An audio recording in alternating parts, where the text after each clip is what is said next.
Story 1. I never thought the mountains could hate you back until the day our 6-person crew realized we weren't alone in the Cascades, and whatever lived there had decided we needed to disappear.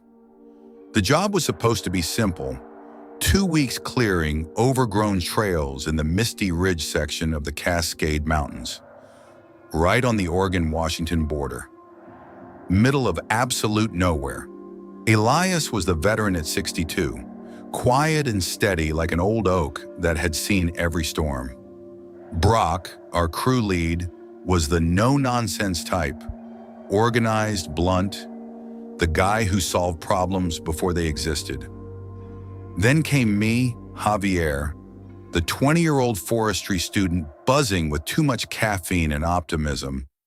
Riley, fresh out of college with a knee brace and a constant stream of jokes to hide her pain. And Quinn, who barely spoke but worked like a machine.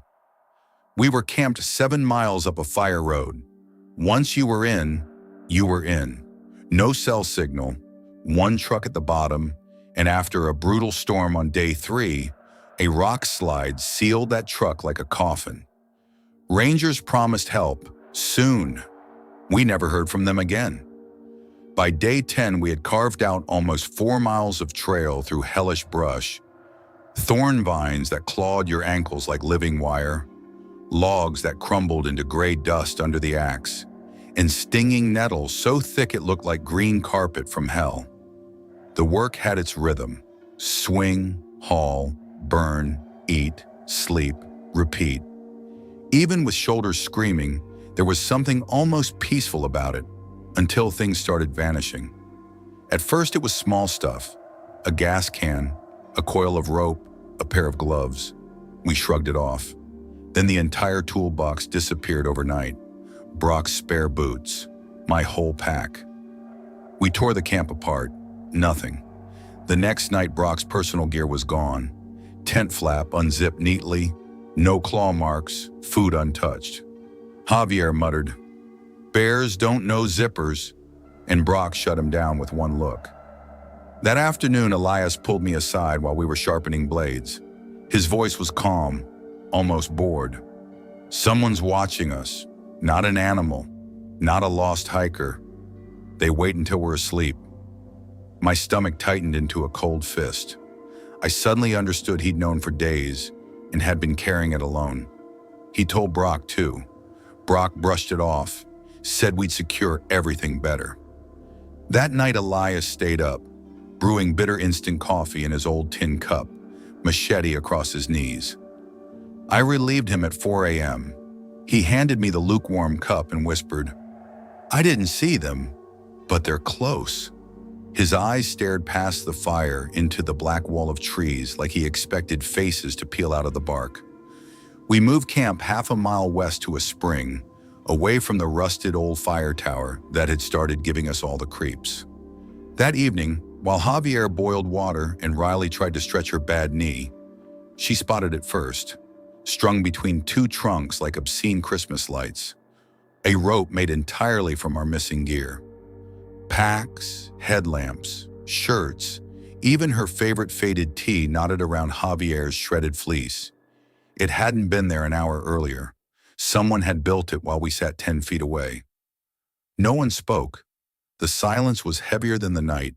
Brock finally growled we were leaving at first light and stormed into his tent. We never got the chance. After midnight, I woke to a metallic crash and a shout that cut off mid-word. I scrambled out, heart exploding against my ribs. 2 flashlights sliced through the trees. Too fast, too purposeful. Then the crack of a rifle. I hit the dirt, face in cold mud, lungs locked. More yelling. When I crawled forward, Javier was on the ground screaming, blood pumping from his thigh in thick hot pulses. One attacker, dark clothes, rifle, stood over him. The second was ripping gear off the tents. Brock charged out with a shovel like a madman. One shot dropped him instantly, chest blooming dark. Riley screamed. Quinn simply vanished into the trees. We never saw him again. Elias moved like lightning, dragging Javier behind the fire pit and clamping both hands on the wound. I tore my shirt for a bandage, pressing until my arms shook. The blood was so warm it felt alive. The attackers said nothing. One fired a shot into the sky like a period at the end of a sentence.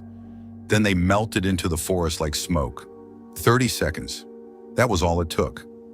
We stayed up till dawn in shifts, keeping Javier conscious, using every scrap of fabric against the biting cold.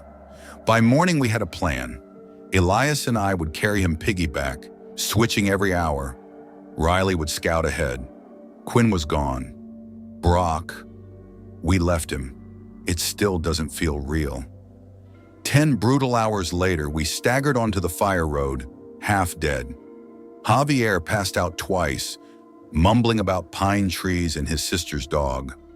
When the wildlife truck finally appeared, the ranger almost crashed trying to reach us. Helicopter got Javier out. He survived, barely, but lost months of his life in recovery. Riley quit the wilderness forever. Elias moved to the Oregon coast and opened a tiny bait shop. Last I heard, he still refuses to speak about that night. The sheriff called it a meth gang hit on remote crews. No suspects, no arrests. I asked for the report. They said it was sealed. Ongoing investigation. Sometimes, even now when I'm alone in the woods, I feel eyes on my back and hear the soft scrape of a blade against a boot. I never look. Story 2. I thought I knew every kind of person who wandered the deep woods, until I met the one who had stopped being a person years ago in the heart of the Ozarks. Back when I was 29, I took a seasonal job as a park ranger in the remote Ozark National Forest, right along the Arkansas-Missouri line. October brought leaf peepers and people who treated boundary markers like suggestions. My task was simple: keep hikers out of restricted private land that still technically belonged to the old Harlan family. Crumbling cabins, forgotten sheds, and rumors that someone had never left. One afternoon, dispatch sent me to check an illegal campsite near Shadowpine Gulch. I'd never been that deep, but I'd heard the stories. The trail markers vanished after the first ridge. Birds stopped. Even the wind died. I realized I'd missed the turn when I passed a strange stack of rocks that looked like a fossilized spine. Instead, I followed old red triangle blazes nailed to trees, spacing wrong, leading downhill into heavier air that smelled like attic dust and old secrets. At the bottom, I found a shelter built from bark slabs lashed with sinew, the outside ringed with tiny bones arranged like a ritual fence. It felt intentional, sacred. I pulled out my phone to photograph it for the report when a single sharp whistle cut the silence. Clean, cold, like someone demanding attention without warmth. I spun, nothing. Then I saw the barefoot print in the mud. Deep, human, toes splayed like it had never worn shoes. I bent closer and heard breathing right behind my neck. I whirled, bear spray ready. Empty air, but halfway up the slope stood the man. No boots, no pack, just a huge wolf pelt draped over his shoulders, the head hanging like a hood. His skin was pale and streaked with dirt, but his eyes, they were too sharp, too aware. He didn't blink. When I called out asking if he was okay, he tilted his head like he was trying to remember what human speech sounded like. I tried official tone. He opened his mouth and let out a long, low sound. Half growl, half scream, like someone imitating an animal from a memory that had rotted. I backed up. My radio gave only static. He started walking toward me, slow, barefoot, utterly silent on leaves and stone. Something sharp was tied to his hip, caked in old grime. I slipped on wet leaves, pack snagging, and when I looked up, he was closer, crouching, hand pressed to the earth like he was listening to the ground itself. Then he sprinted. I bolted sideways into a narrow gully, legs burning, pack slamming my spine. Behind me came laughter, dry, broken, like a sound being tested for the first time. I crashed through a shallow creek, boots filling with ice water, And when I finally turned, he was gone.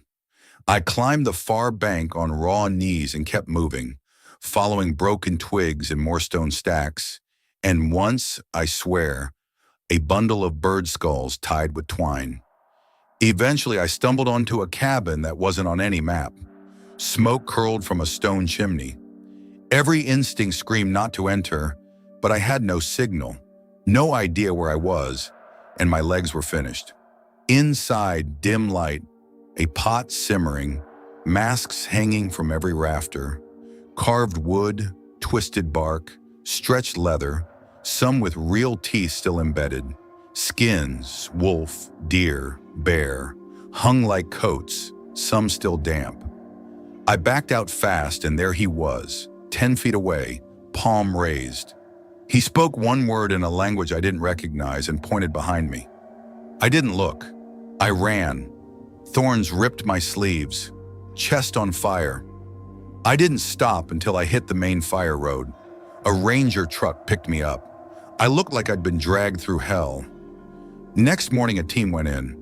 They found only a clearing and a collapsed pile of stones where a cabin might once have stood.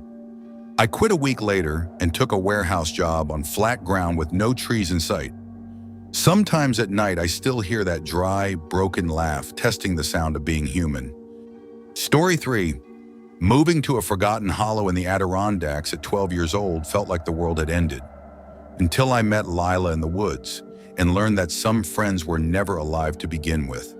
The house my mom inherited from a great uncle we barely remembered sat in a narrow hollow between two steep ridges where the trees swallowed the sun by 3 in the afternoon and cell service died at the first bend. No neighbors, no mail, just us and the smell of wet leaves and old wood. The place felt like something people had escaped, not lived in. The first weeks I explored, mapping the endless forest in my head. Then one afternoon behind the house, splitting kindling, I saw her, standing just past the tree line, staring. Pale blue dress faded almost gray, long tangled hair full of leaves, high collar like from another century. She said her name was Lila, voice soft, careful. She wouldn't say where she lived, only that it was nearby. After that, we met every day in the woods, never near the house. She showed me a creek so clear you could watch trout dart like silver needles, a tree whose bark spiraled like ribbon, a perfect half circle of white mushrooms where the air dropped 10 degrees. She told stories about lights that moved at night and people who forgot their own names. There are things out there that don't like to be seen, she whispered once, face serious. If they see you, pretend you didn't notice. That's the rule. I laughed. She never did. When I finally told Mom, her face went tight. There are no other houses out here. She followed me one day and saw nothing. That night she grounded me. I snuck out anyway. Lila was waiting, eyes bruised looking. You broke the rule bringing her close. Don't talk about me anymore. She pressed a small wooden figure into my hand, smooth jointed limbs, no face, and made me swear to keep it off the ground. It helps when something bad comes. October brought early frost. Lila's arm was wrapped in stained cloth the next time she appeared. She wouldn't say from what. Then she stopped coming. I waited at our spot every day, even on Halloween, sitting on frozen ground until dark. When I finally dragged home, hands scraped, clothes muddy, the wooden figure was broken in half in my fist. Mud handprints, small, perfect, streaked across my chest like someone had tried to grab me. That night, heavy footsteps crossed the porch. Mom grabbed the shotgun, opened the door, nothing. She sat up all night rocking with the gun across her lap. 2 days later, we packed what we could carry and left before sunrise. We never went back. Sometimes I still find smooth wooden figures in my dreams, faceless and waiting. And I swear on cold October nights, I hear soft tapping on windows that no tree could ever reach.